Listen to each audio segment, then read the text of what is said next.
on va démarrer? On va démarrer. On va démarrer. Et donc, voilà, je vais passer la parole pour démarrer ce deuxième webinaire Prévenir la dénutrition en pratique, tous gagnants. Donc, Anne, à toi.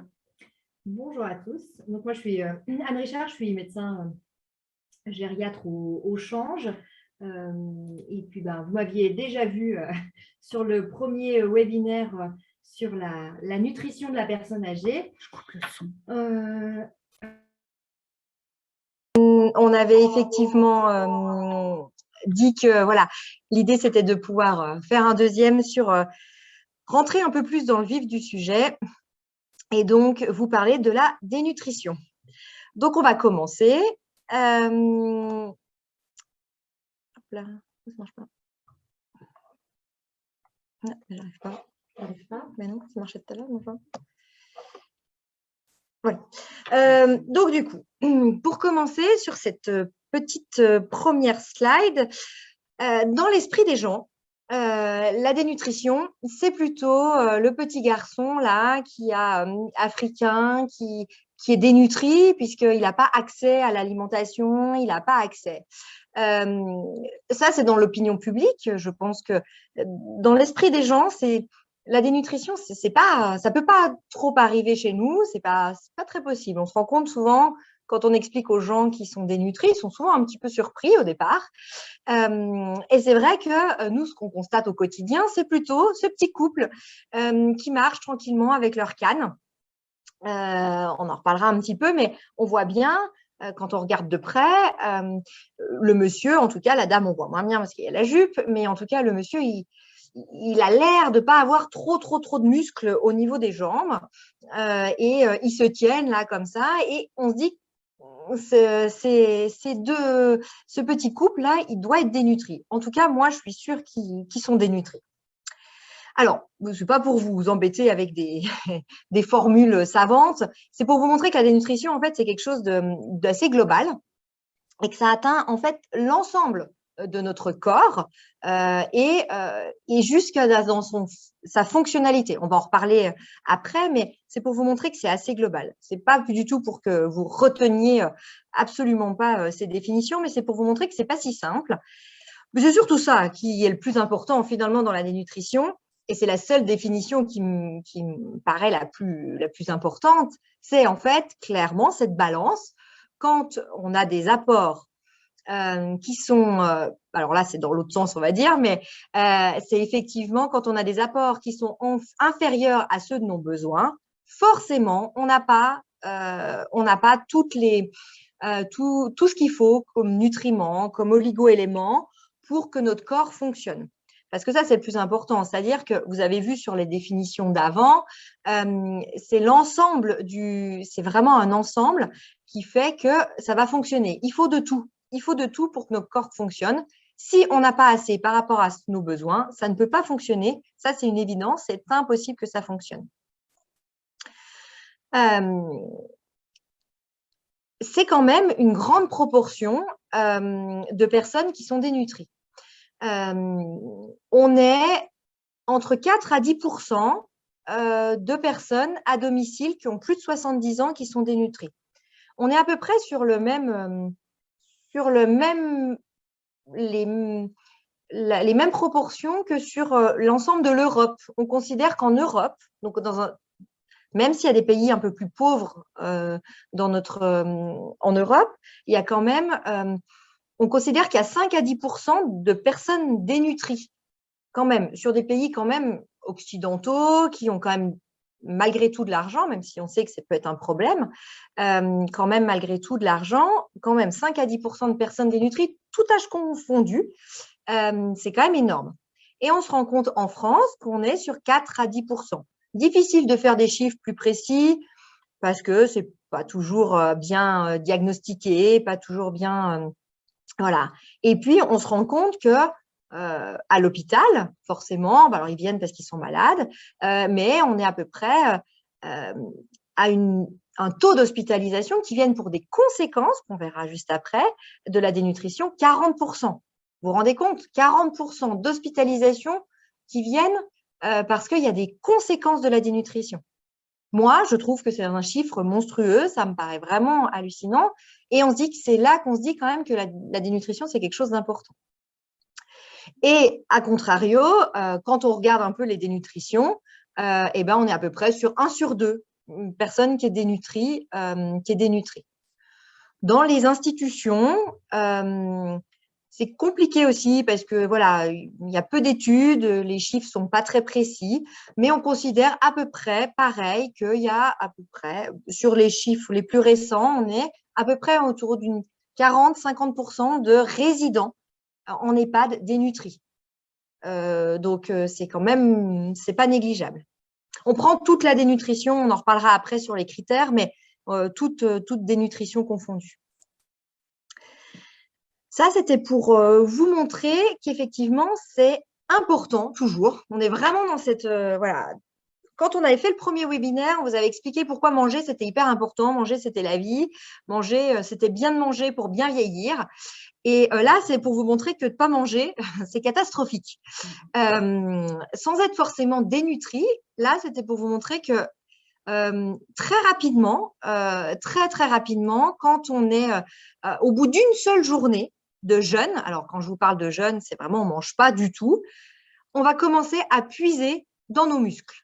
C'est-à-dire qu'on va commencer à puiser dans nos muscles, on prend, voilà, donc le corps, pour garder son énergie, il n'a pas le choix, lui, il va aller récupérer où il y a le plus d'énergie, donc il va aller piquer dans les muscles au bout de 24 heures sans manger. Donc, pour une personne âgée qui ne mange pas pendant 24 heures, ce qui arrive, par exemple, moi je vais parler pour ce que je connais le plus, c'est quand ils sont hospitalisés, ils arrivent aux urgences, le temps qu'ils soient vus, voilà, ils arrivent dans les services des fois au bout de 20 heures, 30 heures, et souvent ils n'ont pas mangé aux urgences. Donc là, on sait que déjà, on est déjà allé puiser dans leurs muscles et pas dans leur gras. On est allé puiser dans leurs muscles. Donc, c'est vraiment important. Du coup, maintenant que j'ai dit que c'était très important, comment on fait pour essayer de repérer que quelqu'un est dénutri? À votre avis, qu'en pensez-vous? À votre bon cœur?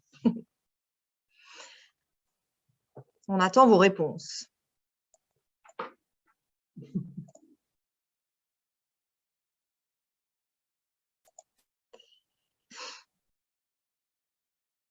Des trucs simples, pas de… Voilà, déjà des trucs… Déjà, voilà, des signes, des symptômes, voilà, des choses… Ouais, donc on a… Ouais, le poids, ouais. Les chutes, ça peut être effectivement quelque chose de… Voilà. Le nombre de repas. Au-delà du nombre de repas, ouais, la fatigue.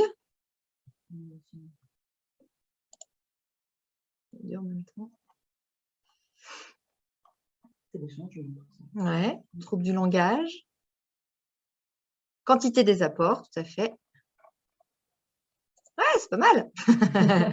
C'est presque ça, finalement. Vous n'avez pas vraiment besoin de nous. Finalement, vous n'avez pas forcément besoin de nous aujourd'hui. Effectivement, vous avez presque tout dit. Effectivement, on va rentrer un tout petit peu plus dans le détail. Donc, mais c'est plutôt effectivement ça. En tout cas, c'est les trucs principaux. En effet, vous l'avez dit, voilà, on insiste, c'est hyper important. On l'avait déjà parlé pendant le premier. Le poids, c'est hyper important. C'est-à-dire que c'est pas pour embêter. Le poids, c'est vraiment quelque chose qui nous permet d'être alerté. Et surtout, le poids, c'est pas le peser pour peser. C'est l'évolution du poids. C'est-à-dire que c'est important de toujours le ramener à avant. C'est-à-dire que c'est la perte de poids ou le changement de poids. Après, il faut rediscuter. Mais c'est vraiment la chose la plus importante parce que ça permet d'alerter. Alors, bien évidemment, on va le pondérer quand même. On peut perdre du poids pour d'autres raisons. On peut perdre du poids parce qu'on a perdu des œdèmes. On peut perdre du poids parce que, principalement les œdèmes, parce qu'il y a des choses autres. Alors, des trucs beaucoup plus anecdotique, mais quand même, parce que ça peut arriver, et par expérience, je l'ai déjà vécu, par exemple, et ça peut arriver dans vos établissements. Il y a des gens qui ont voilà, des artériopathies ou qui sont diabétiques, qui peuvent avoir des amputations. Un truc bête, hein, mais qui vont revenir avec peut-être, ça arrive des fois qu'on soit obligé d'amputer un pied en moins ou des choses comme ça change le poids.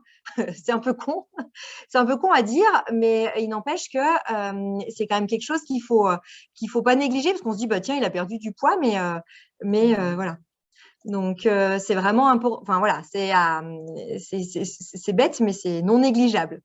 Les vêtements, je voyais qu'il y avait les vêtements qui flottent. Ouais, des fois sans peser, les vêtements qui flottent, ça peut être un argument. Ils arrivent, voilà, on se dit bah tiens il a perdu du poids.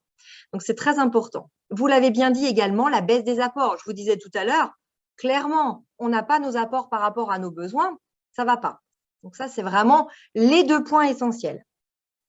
Après, donc du coup, pour la quantité pour voir la baisse des apports, on a quand même quelque chose qui peut être à notre disposition parce que vous connaissez parfaitement vos résidents. C'est vrai, vous les connaissez bien, vous voyez, ils mangent moins. Mais c'est vrai que pour avoir quelque chose d'un peu objectif, on peut avoir recours à ce qu'on appelle la fiche de surveillance alimentaire, de suivi alimentaire, ce qui nous permet d'évaluer un petit peu plus précisément, en tout cas, finalement, ce qu'ils ont mangé.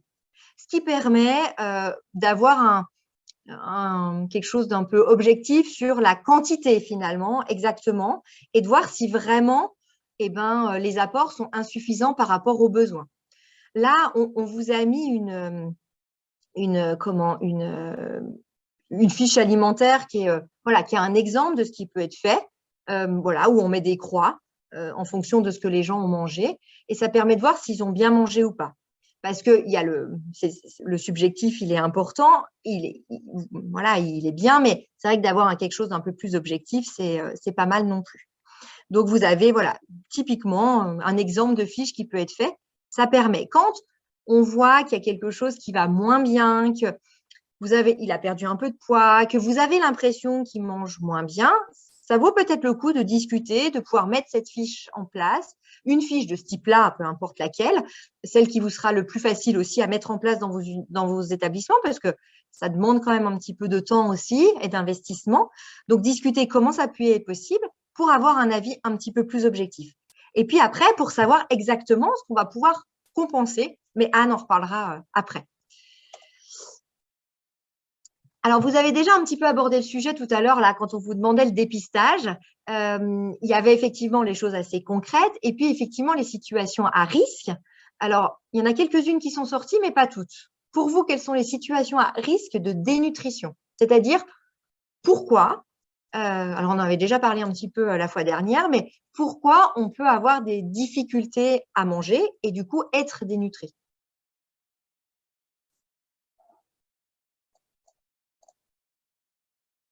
Attends, il y avait une question, non? Il y avait Sandrine qui demandait si la perte de poids était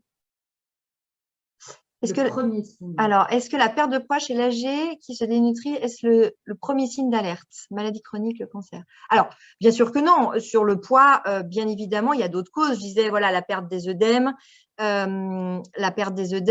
Effectivement, on peut avoir d'autres causes, bien évidemment, de perte de poids. Voilà, c'est qu'une alerte en fait qui permet d'alerter et de se dire il se passe quelque chose. Pas forcément la dénutrition, la première cause. Non, bien évidemment que non. Mais il n'empêche que ça reste un moyen de suivi et vraiment d'alerte. Je répète, c'est vraiment une alerte. C'est une alerte. Mais c'est pas le seul, bien évidemment. Bien évidemment, l'insuffisance cardiaque, ça donne. L'insuffisance respiratoire, ça donne des gens qui maigrissent. Voilà. Mais c'est l'évolution aussi, c'est-à-dire que si ça continue, voilà, il y a bien évidemment le cancer, mais ça, il y a plein de choses. Alors, les problèmes bucco-dentaires, les mycoses, le manque de moyens financiers, oui, tout à fait, les troubles cognitifs, l'isolement. Ah, les dents, ouais, vous avez… Les dents, ça revient souvent. Les troubles cognitifs. Alors, syndrome de glissement, on ne s'aventurera pas sur Alors, je ne sais même pas si on peut dire que ce soit un syndrome. Voilà, on peut faire tout un webinaire sur le syndrome de glissement qui n'en est pas forcément un. On voit que le fait d'avoir l'isolement, d'avoir moins d'interaction. Hein. Ouais, le manque de goût. Bon, bah, dites donc, parfait. Les textures, effectivement.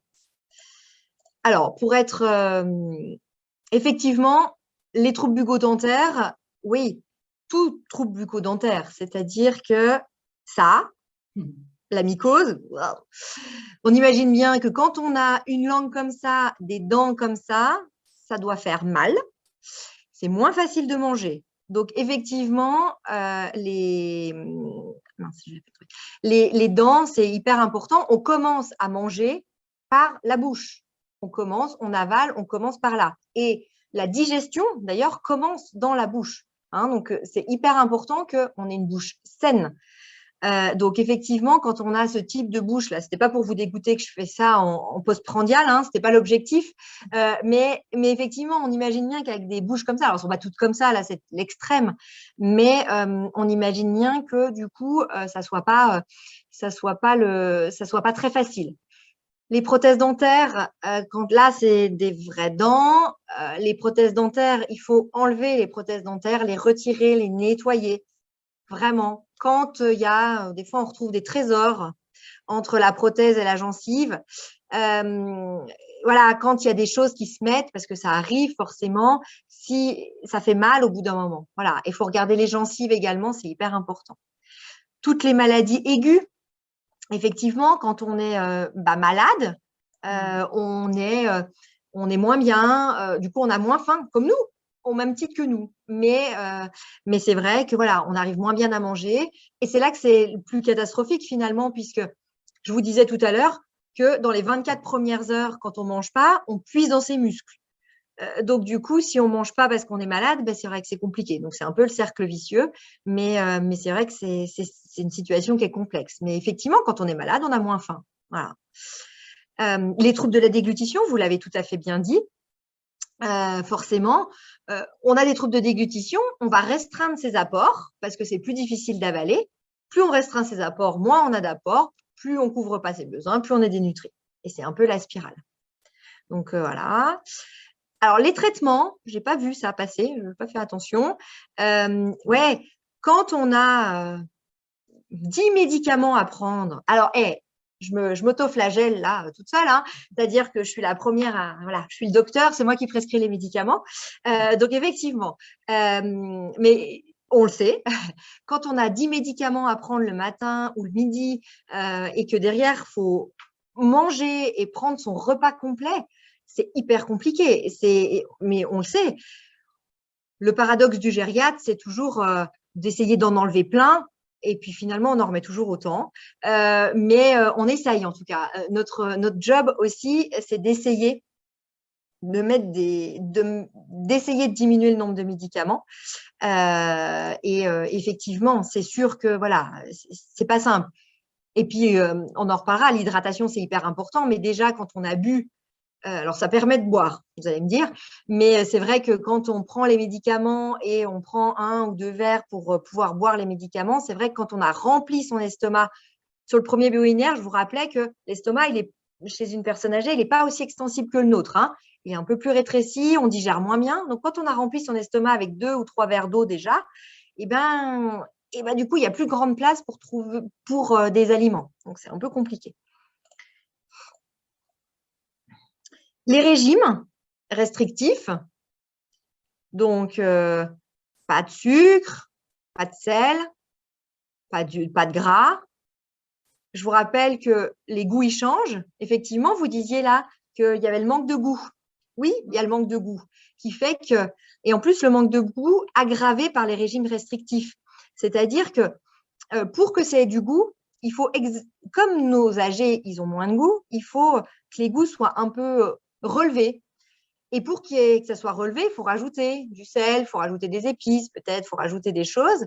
Et comme on vous avait dit précédemment, le sucre, hein, c'est quelque chose qu'ils aiment bien puisque c'est un goût qui est inné. On naît avec et c'est celui qu'on garde tout au long de sa vie le plus longtemps possible. Et donc, du coup, ça a du goût en fait, pourquoi on mange sucré? Parce que ça a du goût, simplement, en fait. Enfin, simplement, quand même, c'est parce que ça a du goût. Donc, forcément, si on prive les gens de ce goût-là, forcément, ils ont moins de goût.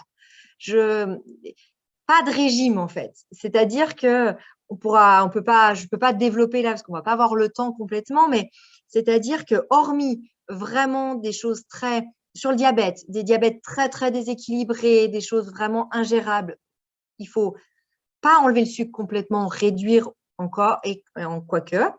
Et pas d'autres, enfin vraiment rien en fait. C'est vraiment le pronostic de quelqu'un qui est diabétique, qu'on empêche de manger du sucre, il va être à la dénutrition qu'aux complications de son diabète déséquilibré. On a des complications du diabète déséquilibré au bout de 15 ans, 20 ans. Donc, du coup, non, leur confort de vie est avant tout, vraiment. Et donc, pour qu'ils mangent, il faut qu'ils mangent sucré, ils mangent sucré, c'est pas grave, on adaptera les traitements antidiabétiques. Vous l'avez bien dit, les troubles neurologiques, neurocognitifs, les troubles psychiatriques, vous l'avez bien dit dans votre propos, quand vous avez répondu, effectivement, surtout, vous connaissez ça bien, les troubles neurocognitifs, ils oublient qu'ils ont déjà mangé, enfin, ils croient qu'ils ont déjà mangé, ils n'ont pas faim. De toute façon, on a moins faim déjà dans ce contexte-là. Donc, ils ont l'impression d'avoir déjà mangé, ils n'ont pas faim. Du coup, ils mangent moins. On ne force pas parce que c'est comme ça, ils n'ont pas faim, ils n'ont pas faim. Voilà. Mais effectivement, c'est toujours compliqué et ça, c'est compliqué avec les familles également. C'est-à-dire que manger, c'est la vie. Et que quand on respecte que la personne ne mange pas, on a cette sensation, je pense en tout cas, de la part des familles d'être maltraitants parce qu'on les fait pas manger. Donc du coup, et je crois vraiment que c'est très important d'expliquer qu'effectivement avec les troubles cognitifs, on a des changements qui se forment et que c'est pas de leur faute et qu'on peut pas les forcer parce qu'en plus si on les force, ça va mal se passer. On va générer des troubles du comportement, on va générer de l'anxiété chez les gens, on va générer plein de choses et on va générer en plus physiquement des choses terribles. Voilà, donc c'est vraiment difficile. Et on sait à quel point c'est difficile dans vos établissements, parce que manger, c'est la vie, on sait très bien et que quand on ne donne pas à manger, c'est alors soit parce que, un peu en plus d'actualité, soit parce qu'on ne leur a pas donné à manger, parce qu'on n'avait pas le temps, parce qu'on n'est pas assez. Non, ce n'est pas le cas. C'est qu'en fait, ils ne veulent pas, on ne peut pas les forcer.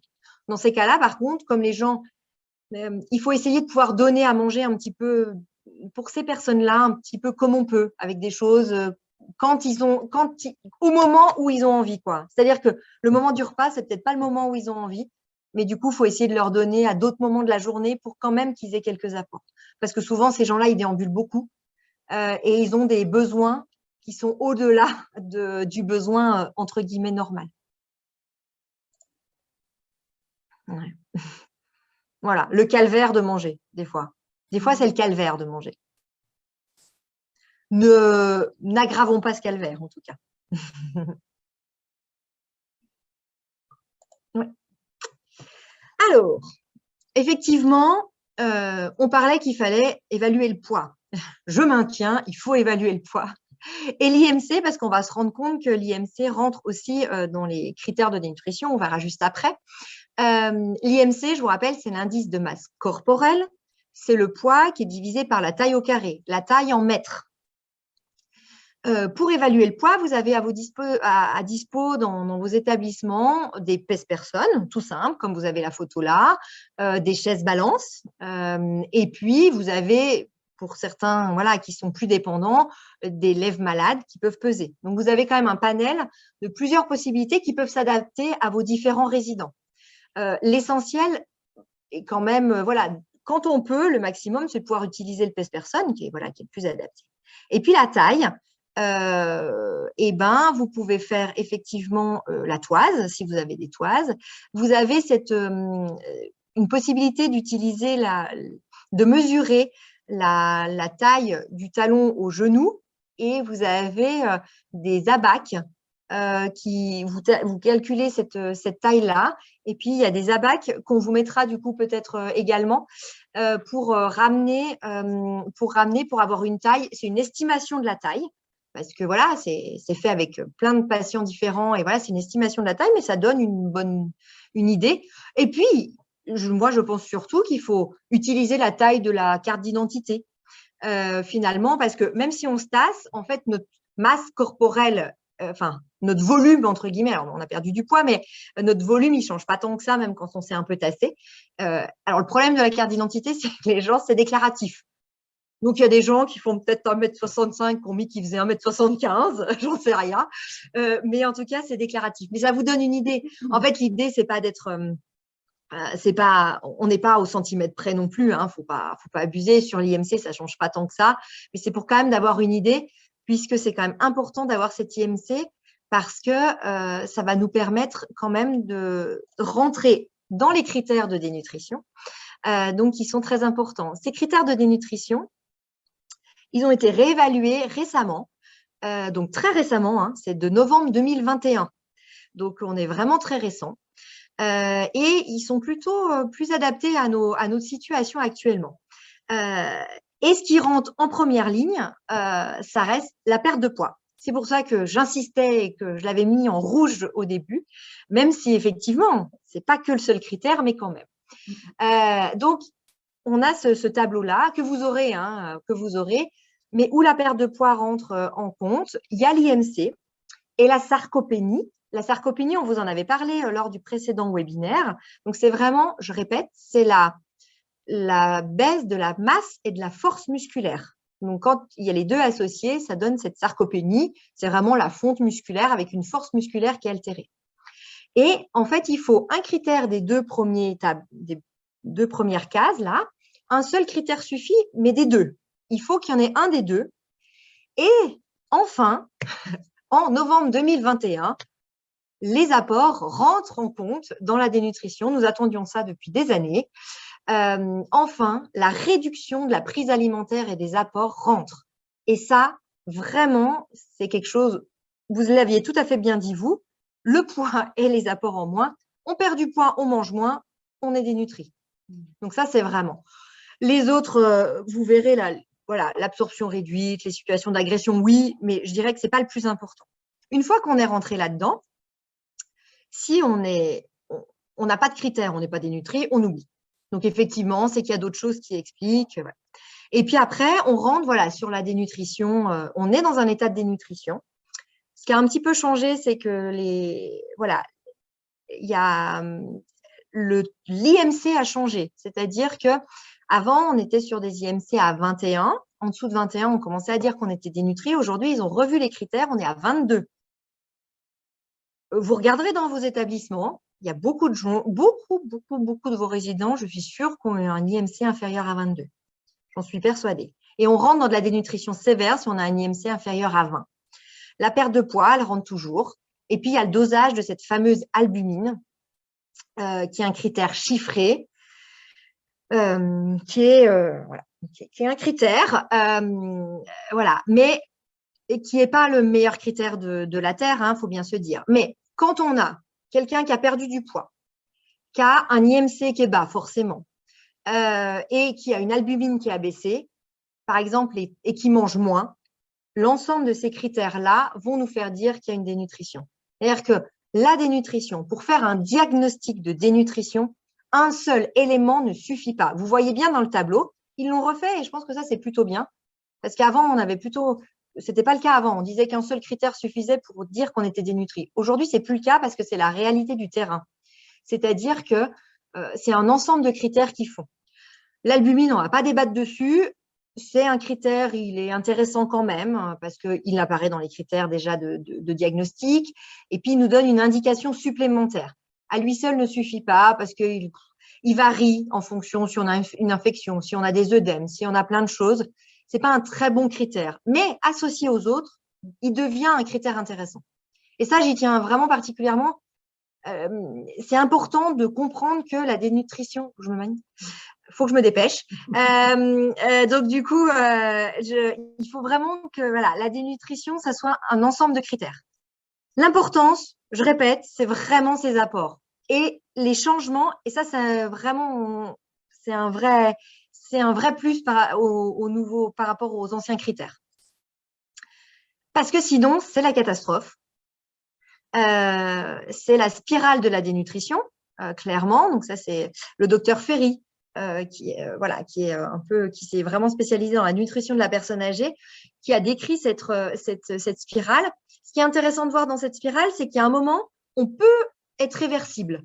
C'est-à-dire qu'il y a un moment, rien n'est figé dans le marbre, mais par contre, une fois qu'on a passé, qu'on est dans le rouge, là, c'est trop tard. Donc, c'est pour ça qu'il faut prendre avant que ça arrive. Une fois que c'est trop tard, c'est trop tard. Donc, rapidement, parce que je suis très en retard, a priori, les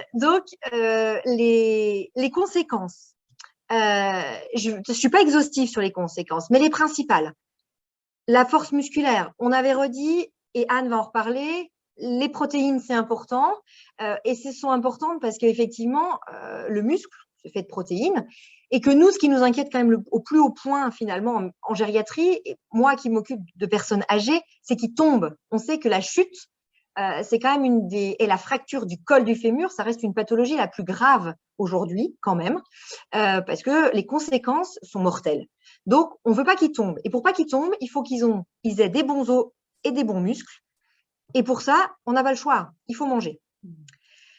Les infections, nos globules blancs, c'est des protéines. Nos globules blancs, c'est des protéines. Si on veut lutter contre nos infections, eh ben, il faut qu'on ait des protéines. Il faut qu'on ait des globules blancs. Donc, voilà. Donc, effectivement, c'est hyper important. Et de toute façon, on arrive moins… D'ailleurs, on est plus à risque aussi parce que du coup, on est moins costaud et donc du coup, on risque de faire plus d'infections. Et on arrive moins à lutter en plus. Vous l'aviez dit tout à l'heure, les fonctions intellectuelles.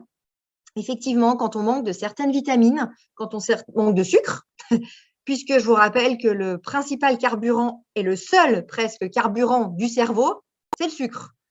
Lui, le sucre, il se nourrit que de sucre. Non, le cerveau, il se nourrit que de sucre, pardon. Donc, c'est hyper important. Donc, quand on manque de sucre, eh ben, on est moins bien. Je ne sais pas si ça vous est déjà arrivé, même vous, quand vous êtes en hypoglycémie, vous n'avez pas le cerveau qui fonctionne comme les autres. Hein. Donc, c'est hyper important. Et certaines vitamines également qui peuvent donner des troubles, voilà, des troubles des fonctions supérieures. La cicatrisation, ça vous le connaissez bien. Vraiment, c'est effectivement, là, je vous ai mis une escarre. Juste en aparté, on dit une escarre, c'est féminin. Voilà, j'y tiens. Mais j'y tiens pas, c'est que c'est la langue française. On dit une escarre. Effectivement, pareil, la peau, elle a besoin de pour cicatriser, elle a besoin de tout. Donc, du coup, eh ben, s'il nous manque des choses, on n'arrive pas bien à cicatriser. Donc, ça aggrave les cicatrisations. Et puis, la déshydratation, on a besoin d'eau aussi pour fonctionner. C'est hyper important. Nos cellules, on est fait de 60% d'eau. Nous, là, on est fait de 60% d'eau. Donc, si on n'a pas d'eau, et nos cellules, elles sont faites d'eau également. Alors, elles sont faites de plein d'autres trucs, mais en particulier d'eau.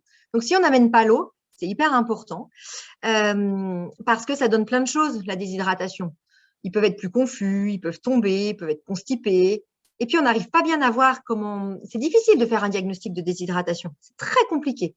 Au même titre que la perte de poids, c'est pas parce qu'on va être confus qu'on est forcément déshydraté. Mais il n'empêche que c'est un signe d'alerte. On peut se dire que peut-être qu'ils sont déshydratés. Voilà. Mais moi, la première chose en tant que docteur, par exemple, s'il est confus, pas la première chose auquel je vais penser, la déshydratation. Mais tiens, il y a un truc différent. Est-ce que peut-être il ne serait pas un peu déshydraté? Sauf que cliniquement, on n'a pas de signe clinique de déshydratation. Le plus peut-être pertinent, c'est quand même de regarder la bouche et de se dire que si la bouche elle est vraiment sèche, c'est que les gens quand même ils boivent pas assez. Le pli cutané, on oublie. Vos résidents, ils sont fripés, voilà, parce que la peau elle se distend quand elle est moins élastique. Donc du coup, ça marche pas. Le pli cutané, oubliez, ça ne marche pas. Mais par contre, faites boire. Tout ce que vous pouvez donner tout au long de la journée, c'est vraiment, vraiment, vraiment essentiel. Donc, vraiment. Et ça les aidera beaucoup. Et ça évitera qu'ils chutent parce que Je suis un peu fixée, mais la chute, c'est vraiment notre angoisse absolue. C'est vraiment notre angoisse. On fait beaucoup de choses pour éviter que les gens chutent. Donc, effectivement, c'est hyper important. Moi, je vais avoir terminé pour ma partie. Alors, je suis désolée, j'ai un peu accéléré sur la fin. Mais moi, je vais avoir terminé pour ma partie. Anne va pouvoir enchaîner voilà, sur des choses un peu plus concrètes, moins théoriques. Est-ce que vous avez des questions pour moi là, sur cette partie-là de théorie de la dénutrition? Ou des commentaires, des remarques?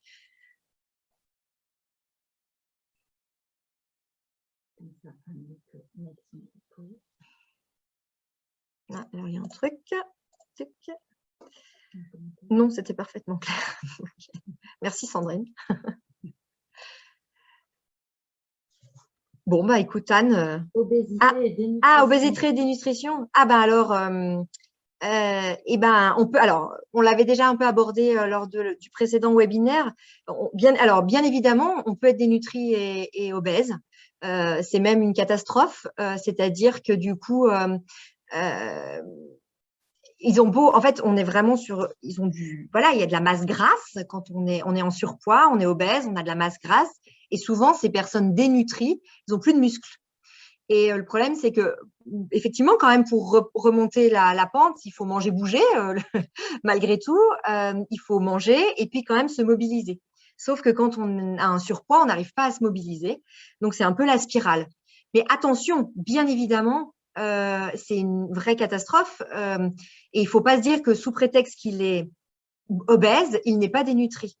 Et d'ailleurs, c'est des fois surprenant, mais en fait, pour améliorer une dénutrition chez quelqu'un, on va le faire manger.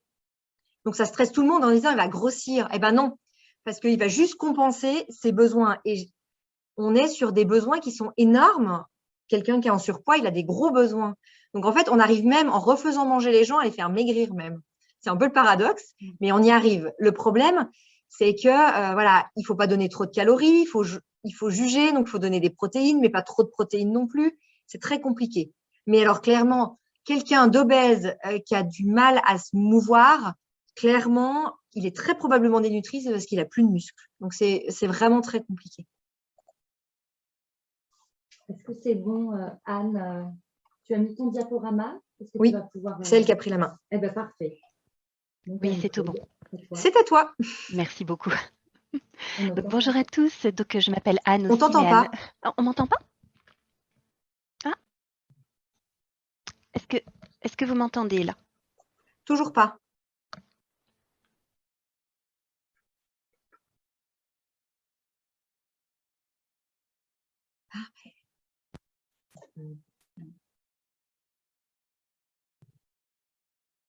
Tout le monde entend sauf nous? Oui, c'est ça. Bon, bah alors, vas-y, Anne, mais nous, on t'entend pas. Oui, on t'entend. Ouais.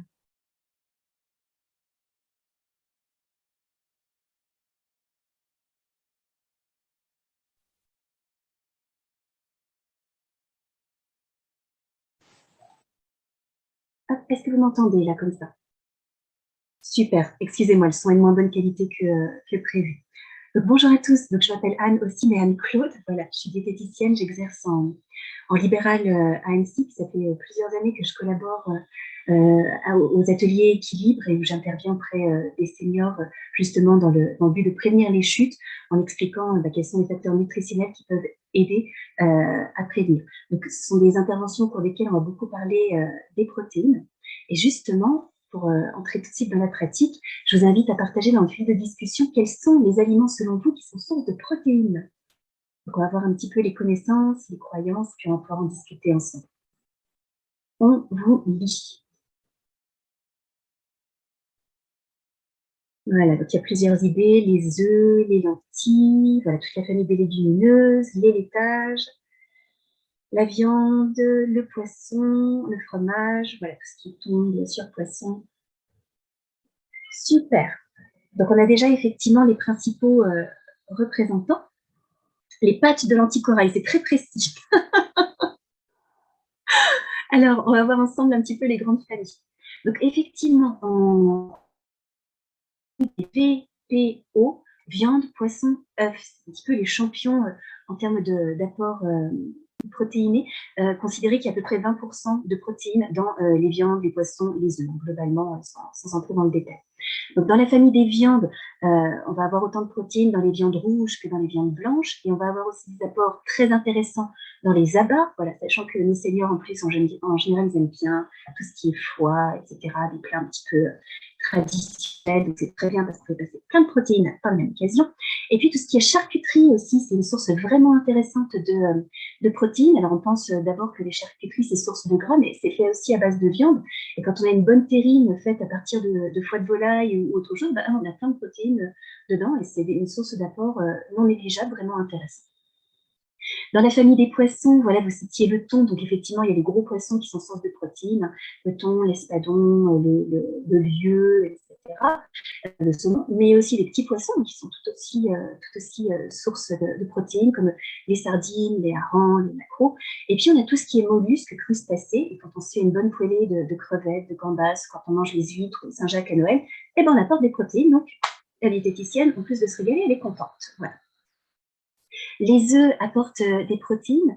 Donc, évidemment, le blanc, il y a pas mal de protéines dans le blanc, hein, c'est l'albumine. Voilà, dans le jaune, on en a également. Donc là, c'est vraiment une source intéressante de protéines, aussi dans la mesure où, contrairement à la viande et au poisson, c'est une source assez bon marché de protéines. Voilà, je raconte à nos seniors, même si on va chercher l'œuf bio dans le magasin spécialisé, c'est 43 centimes pièce, ça veut dire 86 centimes les 2 œufs pour faire la portion de protéines, c'est assez imbattable en termes de prix. Voilà. Vous avez cité les produits laitiers. Alors, dans les produits laitiers, il y a des portions d'apport en protéines qui sont très variables. Plus le produit est liquide, moins il y a de protéines dedans parce que plus les protéines sont diluées dans l'eau constitutionnelle. Donc, dans le lait, on a moins de 5% de protéines. Mais dans un fromage à pâte dure, on a jusqu'à 20% de protéines. Donc, même quand je mange un petit morceau d'emmental, de comté, de Beaufort, etc., j'ai une source d'apport en protéines qui est non négligeable et qui est intéressante. Donc là, on a parlé des aliments qui sont des sources animales de protéines, mais on a aussi des sources végétales. Vous avez pensé aux légumineuses, donc la famille des légumineuses avec les lentilles, les pois chiches, les pois cassés, tous les haricots secs, etc., qui, une fois qu'ils sont cuits, vont apporter un petit peu moins de 10% de protéines. Donc vous voyez, entre les 20% à peu près dans les fromages à pâte dure, la viande de poisson, les œufs, et 10% pour les légumineuses, on a quand même une grosse différence en termes de quantité d'apport. En général, les sources végétales sont moins concentrées en protéines.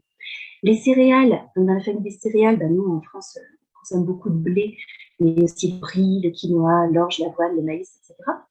Les céréales apportent aussi un petit peu de protéines, surtout si elles n'ont pas été raffinées, surtout si ce sont des céréales complètes auxquelles on n'a pas retiré le germe et l'acide protéique. Donc si c'est raffiné, ça en apporte forcément moins. Et une fois qu'elles sont cuites, on est à peu près aux alentours de, si je ne dis pas de bêtises, 3%. Voilà. Pareil, on en a quand même moins, mais ça fait quand même des apports supplémentaires.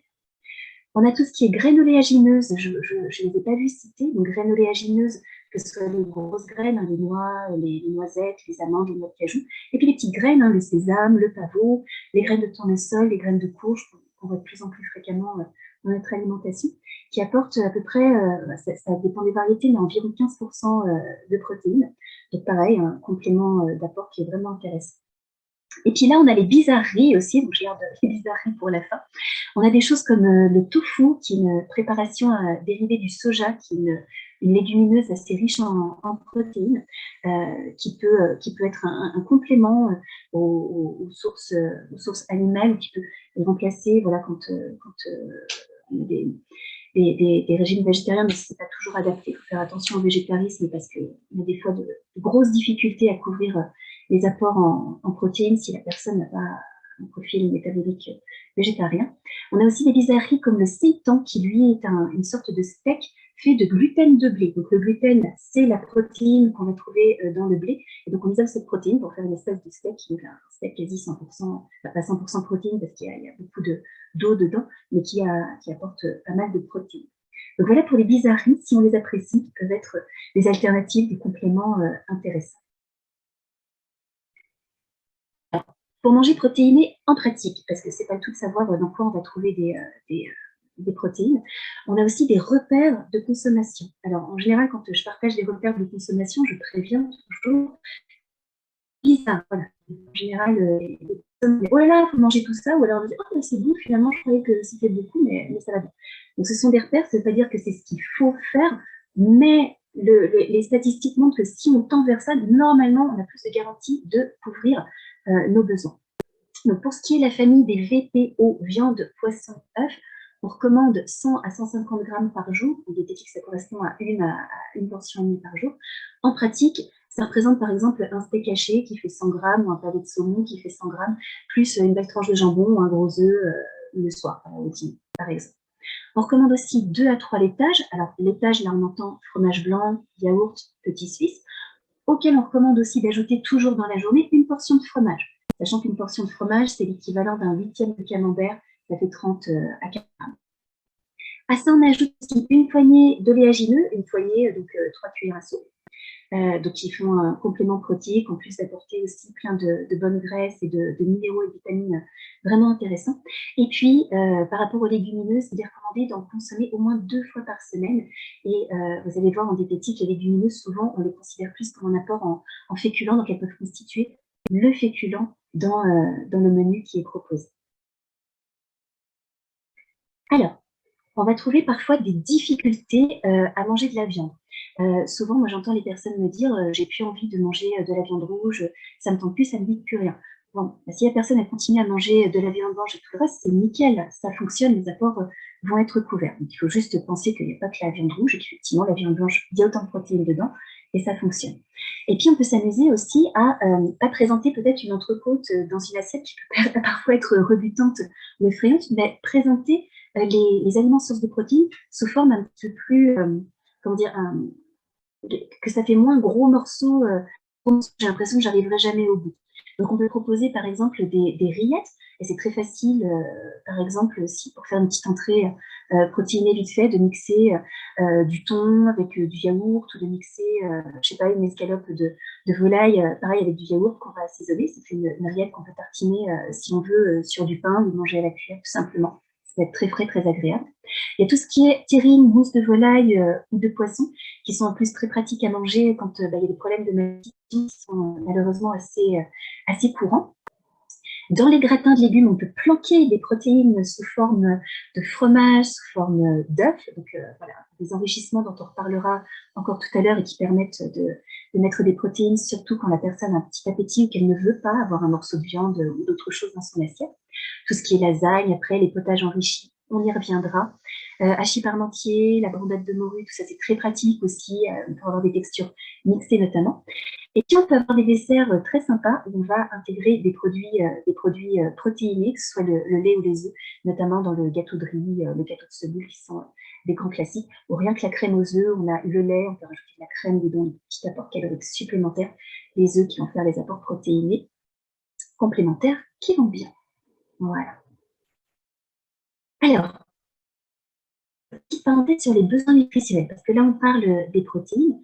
Donc, les protéines sont très, très, très importantes, mais on a besoin aussi de tous les macronutriments, que ce soit les glucides. Anne a rappelé tout à l'heure que c'est le carburant principal de notre cerveau, c'est aussi le carburant prioritaire des autres cellules de notre corps, qui, cela dit, voilà, ont plus de facilité à se débrouiller avec d'autres choses, contrairement à notre cerveau. Ça reste hyper important. Il faudrait que les glucides représentent 45 à 54% à peu près de nos apports quotidiens. Ils vont être apportés par les féculents, dont le pain. Pour ce qui est des protéines, alors les apports ont l'air bien moindres. Il faudrait que ça représente 11 à 15% de nos apports énergétiques. Cela dit, comme il y en a moins en quantité dans les aliments sources de protéines, viande, poisson, œufs, on vient de dire, que dans les aliments glucidiques, il faut les apporter quand même en une certaine quantité, en admettant que sur un repas, la portion en glucides, ce soit 250 grammes de pâtes, de riz, de purée de pommes de terre, et bien, il faut quand même que les protéines, ce soit de l'ordre de 100 à 150 grammes pour couvrir le besoin. Voilà, donc, les rapports de volume ne sont pas les mêmes, donc les besoins en protéines par rapport au volume d'aliments apportés sont importants. Les lipides, c'est différent parce que les lipides apportent une quantité d'énergie importante. C'est des petits concentrés de calories, d'énergie. Donc effectivement, en volume, on en a moins besoin, mais vous voyez qu'en termes de besoins en proportion, ça représente quand même une part importante. Donc les lipides sont super importants, notamment pour le bon fonctionnement du système nerveux. Le cerveau, c'est une grosse masse de gras qui peut bien la renouveler, la reconstituer, la nourrir. Donc les lipides, on va les trouver dans les matières grasses, on va ajouter les huiles, le beurre, la crème d'assaisonnement, et puis aussi dans les matières grasses constitutives des aliments. Dans le saumon, c'est un poisson gras, on sait qu'il y a des graisses constitutives. Dans le fromage, on a le gras, la matière grasse laitière. Voilà. Donc, les apports en lipides vont être couverts par ces ensembles d'aliments. Alors, alimentation suffisante et variée pour prévenir la dénutrition, on a abordé les protéines. On va avoir besoin, on le répète, de féculents à chaque repas. Ce sont des sources de glucides qui est le principal carburant cellulaire. Donc, on en a besoin pour fonctionner, pour avoir l'énergie de tenir entre deux repas, justement, et ne pas se retrouver en hypoglycémie. Pour avoir un bon équilibre acido-basique, on va avoir besoin de manger des fruits et des légumes. Voilà, c'est l'excès d'aliments industriels et raffinés qui va faire qu'on va avoir déstabiliser notre équilibre acido-basique et être en acidose. L'acidose qui va venir ponctionner notamment le calcium de nos os, donc fragiliser nos os, donc pas bon. On va avoir besoin de vitamine D aussi pour consolider nos os notamment. Donc, il faut profiter du soleil. Hein, c'est le soleil sur notre peau qui va faire qu'on va synthétiser nous-mêmes de la vitamine D, qu'on va trouver aussi dans certains aliments comme les poissons gras, le beurre. Voilà. Et puis les acides gras essentiels, dont les oméga 3 qui, on rappelle, sont constitutifs de la gaine de myéline de nos neurones, donc constitutifs de notre système nerveux. Oméga 3 qu'on va trouver notamment dans les noix, dans les poissons gras à nouveau, le hareng, les sardines, etc. Alors, je suis désolée Anne, juste, il est 14h56, donc encore 10 minutes, ça t'ira? Voilà, mais c'est parfait, je vais zapper un ou deux sondages et ça ira très bien. Merci pour le rappel. De 5 minutes, oui, excuse-moi. Je t'en prie, merci. Donc, en pratique, pour avoir des repères, bien manger après 60 ans, 3 repas par jour. Si vous repérez que la personne ne fait pas ces 3 repas par jour, ça peut être un indice qu'il peut y avoir des manques. Voilà. Donc 3 repas par jour, plus 1 ou 2 collations, surtout si la personne a un petit appétit. Voilà, si elle ne mange plus au repas, il vaut mieux faire des collations supplémentaires pour s'assurer de couvrir les besoins. Le plaisir alimentaire, évidemment, va être super important, ça va être une stimulation, et ça reste un des plaisirs quotidiens les plus accessibles. Je ne me réétends pas sur les régimes qu'Anne a évoqués tout à l'heure. Effectivement, c'est hyper dangereux. À partir de 60 ans, il y a plus de risques de souffrir de dénutrition que de souffrir d'excès à partir de cet âge. Alors, pour aider les seniors à bien manger, vu que le temps est réduit, pardonnez-moi, je ne vais pas passer par un mode sondage, mais il est probable que vous pratiquiez déjà des choses pour aider les seniors à mieux consommer, ne serait-ce que déjà les encouragements, les encourager à manger, partager, voilà, est-ce que c'est bon, est-ce que ça vous plaît, etc., les soutenir, passer les voir pendant le temps du repas. Le mimétisme fonctionne, donc placer une personne qui a un petit appétit avec des bons mangeurs à une même table, ça peut être stimulant. L'aide au repas, voilà, on a des personnes qui ont des difficultés, malheureusement, des fois, ou qui manquent de motivation ou de force pour se nourrir seules, donc l'aide au repas peut être nécessaire. Ne serait-ce que découper la viande pour les personnes qui ont des difficultés à manipuler les couverts, ça peut changer la donne. Et puis, il y a le manger main, voilà, avec, alors, on est plus que sur une texture adaptée, on est vraiment sur des choses qui vont éviter à la personne, effectivement, de se servir de couverts qui peuvent être difficiles à manipuler et qui vont lui permettre de se nourrir par elle-même. Et c'est à nouveau un stimulant.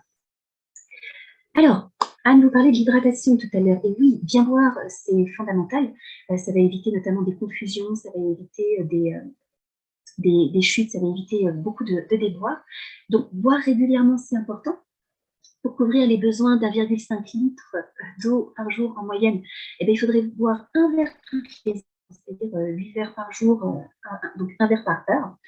Il ne faut pas attendre de sentir la soif aussi pour s'hydrater, parce que souvent la personne ne sent pas bien la soif, la sensation de soif n'est plus aussi flagrante chez la personne, donc on n'attend pas qu'elle ait soif. On ne lui demande pas, des fois, même si elle a soif.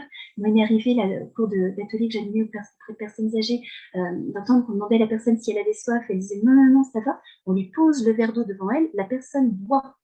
Voilà. Pas forcément non plus qu'elle nous demande, on propose. La personne ensuite, effectivement, dispose.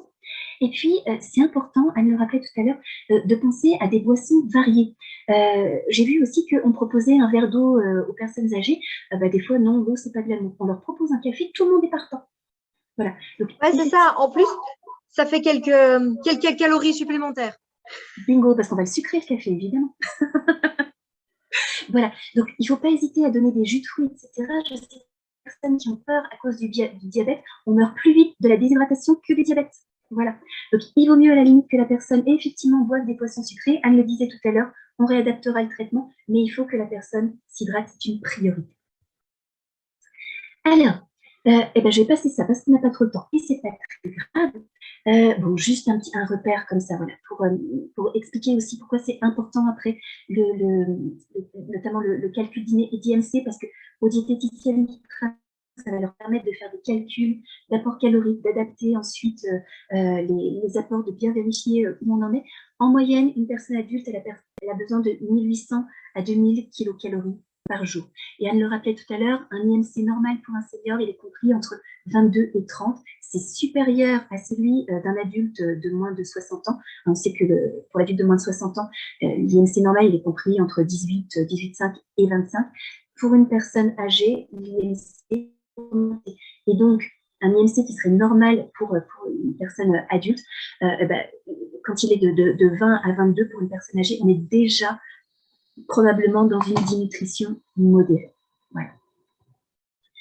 Alors, très important, on a affaire à des textures modifiées, hein, notamment en structure.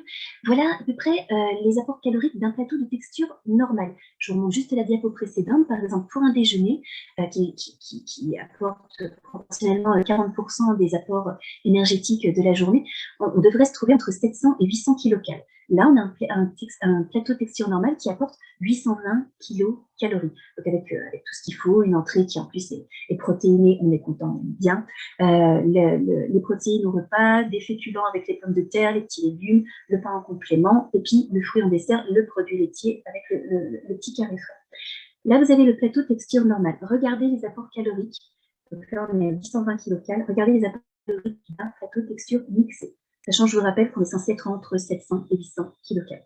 Un plateau de texture mixé, on va être plutôt aux alentours de 500 kilocalories. Alors qu'on a déjà fait des enrichissements. Ici, on a ajouté de la poudre de protéines, on a mis de l'œuf dur en plus dans la purée, etc.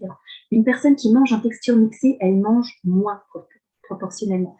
Souvent, elle a un plus petit appétit parce qu'il y a des difficultés aussi. Il y a la monotonie de manger tout en texture mixée s'il a des métiers. Donc, méfiance, vous le citiez tout à l'heure, quand on est sur une texture effectivement modifiée, il y a un risque de manger moins, donc il y a un risque accru de dénutrition. D'où l'importance des enrichissements. Voilà, donc les enrichissements, en quoi ça consiste? Ça consiste à planquer des trucs dans les plats, notamment de rajouter des choses qui sont riches en énergie et ou riches en protéines, que ce soit du fromage, que ce soit des matières grasses comme de l'huile, du beurre, de la crème. On peut planquer aussi dans une soupe du jambon, des œufs qu'on va mixer. On peut rajouter facilement un jaune d'œuf, de la poudre de protéines, des petits carrés frais dans une purée muesli. Là, vous voyez, par exemple, dans une purée de base de pommes de terre, on est à 200 kilocalories à peu près, et quand on met des enrichissements, on passe facilement à 500 kilocalories et ça change complètement la donne. Voilà. Mais ça, on aura l'occasion d'en reparler au prochain atelier pratique. Petite conclusion. Surtout sans augmenter le volume. C'est ça qui est important. C'est ça, vu que on a souvent des petits appétits, des petits estomacs, etc. Et donc, super important, on ne pense pas toujours, hein, c'est que la prise en charge alimentaire, c'est vraiment un soin à part entière pour justement éviter d'entrer dans ces spirales de dénutrition qui risquent de tout décraquer par la suite. Et j'ai dépassé de 3 minutes.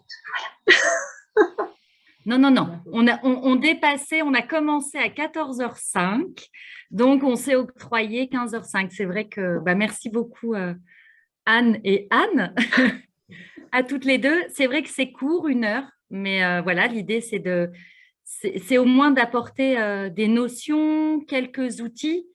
Donc, Anne-Claude, tu es passée sur quelques diapos, sachant que de toute façon, vous aurez accès aux diapos.